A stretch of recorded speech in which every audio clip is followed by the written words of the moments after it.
on with this installation.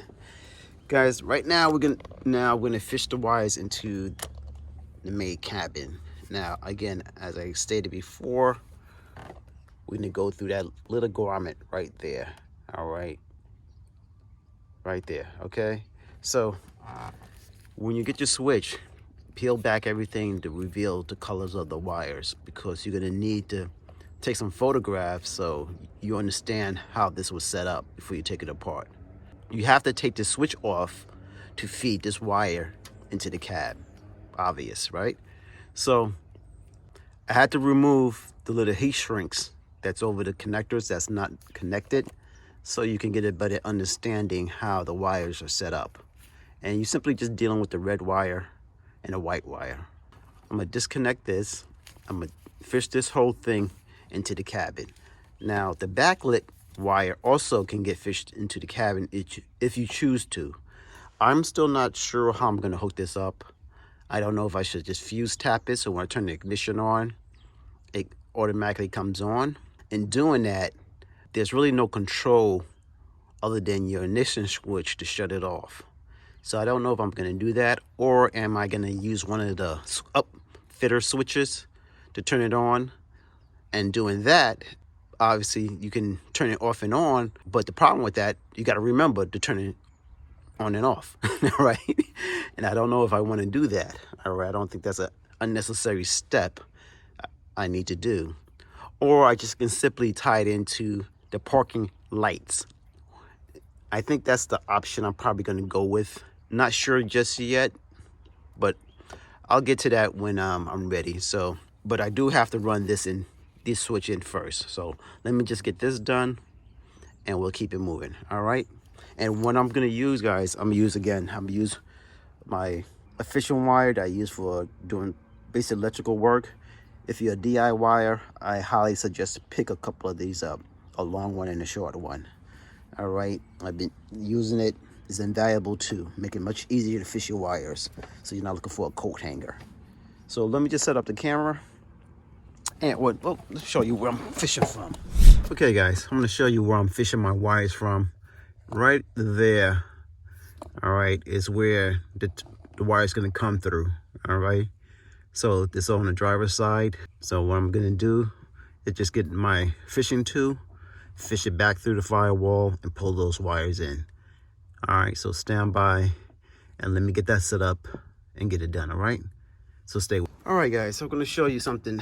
All right, I got my wire coming through. Let's see if I can show it right there. Now, it's good to, you should have another person to help you get this wire through, all right? It was very difficult to do a one-man job trying to get it done, all right? So make sure I have my son inside the cab now. He's gonna pull the wire toward him. I have my wires in, put some electrical tape. I advise to just get a coat of oil on it, because again, you need to get it through that little rubber garment right there. So we just need to get it started wide enough, and the oil will just allow it to be lubricated to push through easily. So I'm gonna try to get this done and stand by. All right, yes, let's do that. All right, man, start off pulling it towards you. All right. Hold on for a second. Just put a little oil on this. Don't want to oversaturate it. Just want to just a little coating. Oh, there you go. Oh, Jesus. All right, so I just don't want to drop this on my electrical. No, I just don't want to drop on my electrical. All right, go ahead.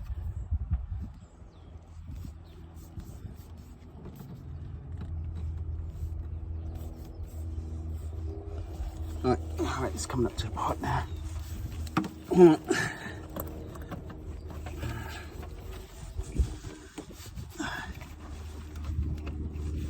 All right, go ahead. See. Hold on. All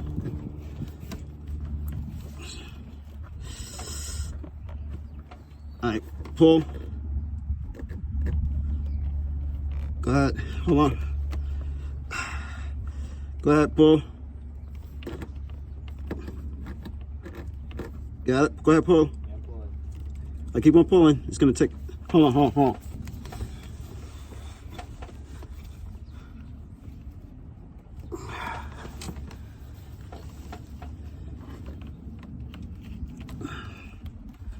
All right, go ahead, pull.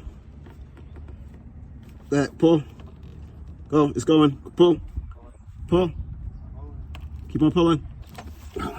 It's in it. All right, hold on. Does that help? Go ahead, pull. You might have to adjust that wire on your side, like push it downward so it can come through, or opposite.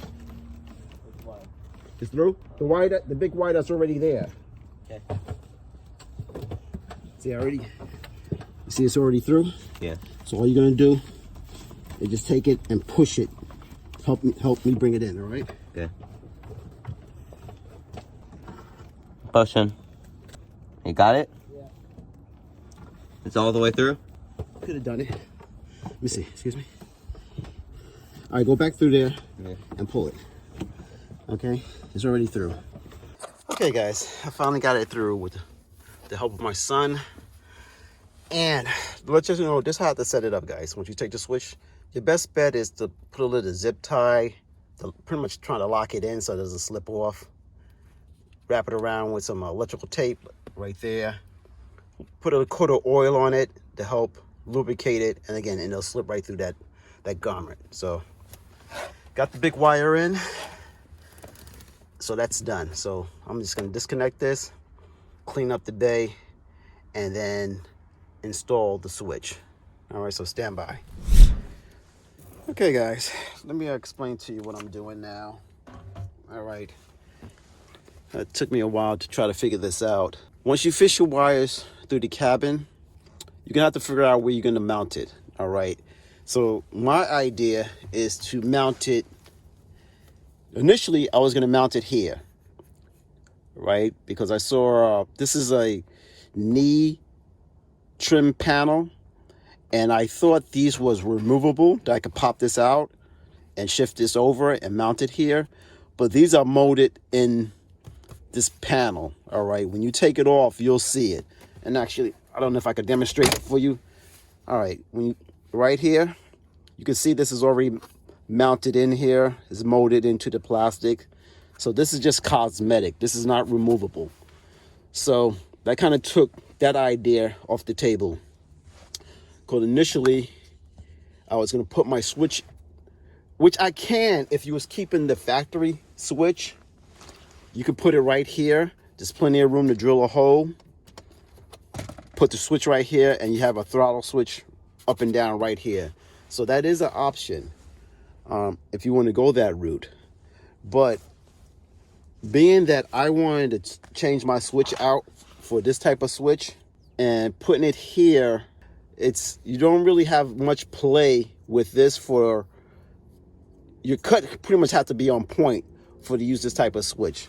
So I decided to get one of these frames for the switch to fit in, so it gives me more of a finished look.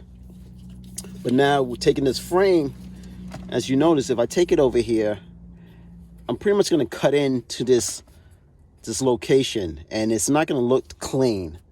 At least in my opinion, it's not going to come out too well. All right, I don't have enough real estate to stay within this frame for this type of switch. If I was using the plain old up and down switch, that's a hole. You put it right here and call it a day, and you're done. All right, so if you want to do that, that's an option. The up and down switch will work here.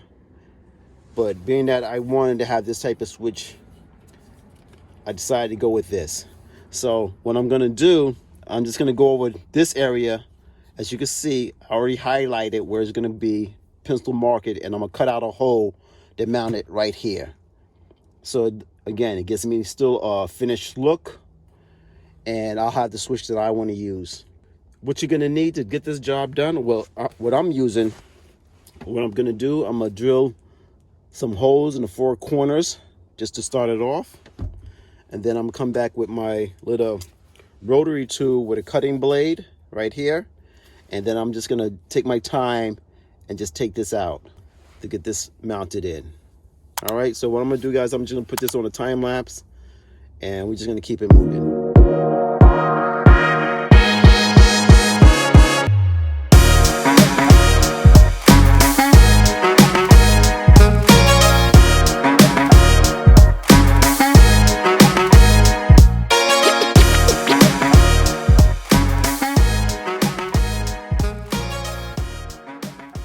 Okay, guys, I finally got it in. Listen, you're gonna have to take your time with this. All right. If you doing it the way I'm doing it, wrote a bit here. All right, this is plastic. It's gonna cut through it like butter. So that's why you have to really take your time with this and just start off small and work your way into the size. All right, so you don't overcut it. And as you can see, it came out pretty good. I'm happy with it. I'm very nervous cutting this out, but overall it came out pretty nice. And it makes sense to put right here because again, this is where my light switches are. Again, it's tied in with my uppers, number one. This switch is only for high and low beams when it comes to these lights. All right, so as you see, I got it nice and fished in. So when I pull this out, there's enough play. If I have to go underneath here again, see, as I pull it out, I have enough wire. It'll come back out, no problem. All right, and I hope you can see, nice clean cut. It's not being affected by anything. So this is the only place I can see that's ideal where you can put that switch if you want to get this type of switch. But if you're going to keep the existing switch, I say it's better just to put it right here, drill a hole, stick it there, and you're fine. All right. So all I'm going to do now is just going to connect my switch. Just got to push it in. There it is. All right. Bring the heat shrink back up, closer to it. And that's it, guys. It's installed. And all I have to do now is just push it in here. There you go. And there it is. Nice clean installation. Low beams, high beams, off. So that's how I installed mine, guys. It looks good. All right, so next step, and I'm gonna show you how I'm hooking it up to my number one upper switch. So stay with me.